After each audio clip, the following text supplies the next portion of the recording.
Section 141 Lomasa said, O sons of Pandu, ye have seen many a mountain and river and town and forest and beautiful Tirtha, and have touched with your hands the sacred waters. Now this way leads to the celestial mountain Mandara. Therefore be ye attentive and composed. He will now repair to the residence of the celestials and the divine sages of meritorious deeds. Here, O King, flows the mighty and beautiful river Alaknanda of holy water, adored by hosts of celestials and sages, and tracing its source to the site of the Jujube tree. It is frequented and worshipped by high-souled Vaihasas, Vaihayasas, Valakilyas, and Gandharvas of mighty souls, accustomed to sing the Sama-hymns. The sages Marichi, Pulaha, Brigu, and Angiras chanted them at this spot. Here the Lord of Celestials performed with the Maruts his daily prayers, and the Sadyas and the Ashwins attend on him, the sun and moon and all. The luminaries with the planets resort to this river alternatively by day and by night. O highly fortunate monarch, that protector of the world, Mahadeva, having a bull for his mark, received on his head the fall of the waters of this river at the source of the Ganga. O children, approach this goddess of the six attributes and bow down before her with concentrated minds. Hearing the words of the high-souled Lomasa, the son of Pandu reverentially worshipped the river Ganga flowing through the firmament, and after having adored her, the pure sons of Pandu resumed their journey accompanied by the sages. And it came to pass that those best of men beheld at a distance some white object of vast proportions, even like Meru and stretching on all sides. And knowing that Pandus were intent upon asking him, Lomasa, versed in speech, said, Hear, O sons of Pandu, O best of men, what ye see before you of vast proportions, like up onto a mountain and beautiful as the Kailasa cliff, is the collection of the bones of the mighty Daitya, Naraka, being placed on a mountain. It looketh like one. The Daitya was slain by that supreme soul, the eternal God Vishnu, for the good of the Lord of Celestials, aiming at the possession of Indra's place by the force of austere and Vedic lore. That mighty-minded demon had practiced austere penances for 10,000 years, and on account of his asceticism, as also of the force of the might of his arms, he had grown invincible and always erased Indra. And O sinless one, knowing his strength and austerities and observance of religious vows, Indra became agitated and was overwhelmed with fear, and mentally he thought of the eternal deity Vishnu, and he there heard the graceful Lord of the universe, who is present everywhere, appeared and stood before him manifest, and the sages and celestials began to propitiate Vishnu with prayers, and in his presence even Agni of the six attributes and of blazing beauty, being overpowered by his effulgence, became shorn of radiance, and seeing before him the god Vishnu, the chief of the celestials, who wields the thunderbolt, bowing with head down readily apprised Vishnu of the source of his fear. Thereupon Vishnu said, I know, O Sakra, that thy fear proceedeth from Naraka, that lord of the Daityas. By the merit of his successful ascetic acts, he aimed at Indra's position. Therefore, for pleasing thee, I shall certainly sever his soul from his body, although he hath achieved success in asceticism. Do thou, Lord of Celestials, wait for a moment. Then the exceedingly powerful Vishnu deprived Naraka of his senses by striking him with his hand, and he fell down on the earth, even like the monarch of mountains struck by thunder. He was thus slain by a miracle, and his bones lie gathered at this spot. Here also is manifest another dead of Vishnu's. Once the whole earth having been lost and sunk into the nether regions, she was lifted up by him in the shape of a boar, having a single tusk. Yudhishthira said, O worshipful one, relate in particular how Vishnu, the Lord of the Celestials, raised up the earth sunk 100 yojanas.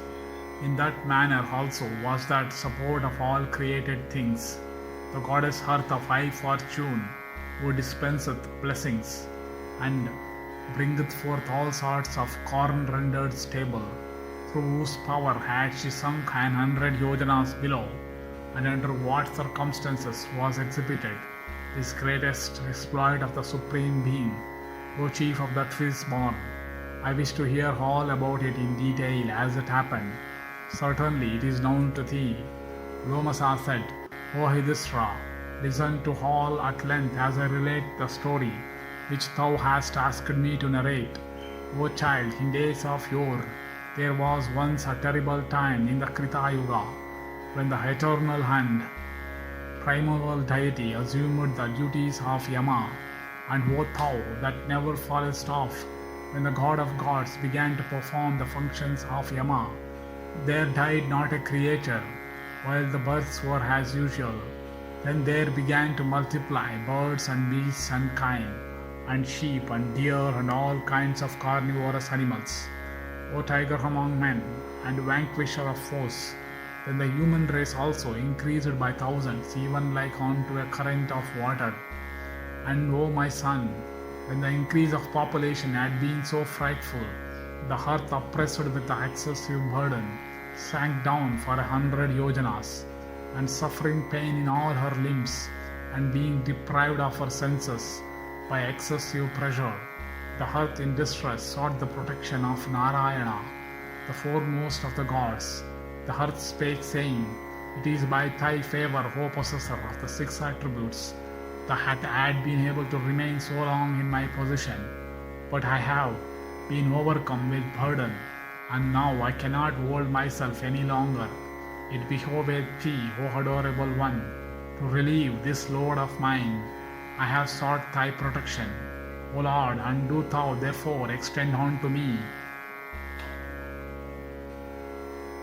thy favor. Hearing these words of hers, the eternal Lord, possessor of 6 attributes, complacently said, in words uttered in distinct letters, Vishnu said, Thou need not fear, O afflicted earth, the bearer of all treasures.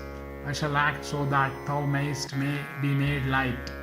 Lomasa said, having thus dismissed the earth, who had the mountains for her earrings, he suddenly became turned into a boar with one tusk and of exceeding effulgence, causing terror with his glowing red eyes and emitting fumes from his blazing lustre.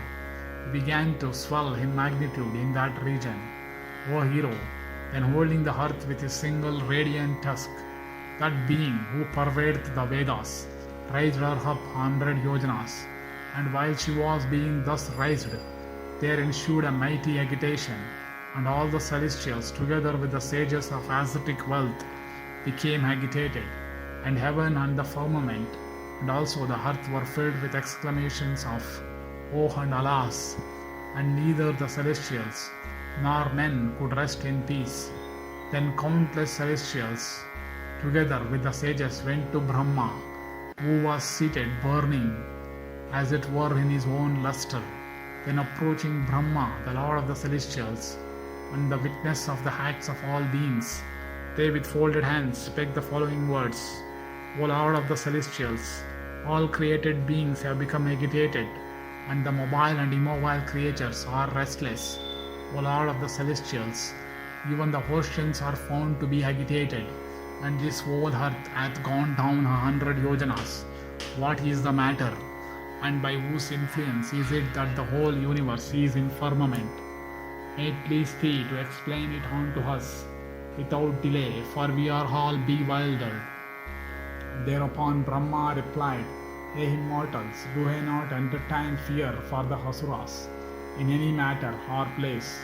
Hearken, ye celestials, to the reason to which all this commotion is owing.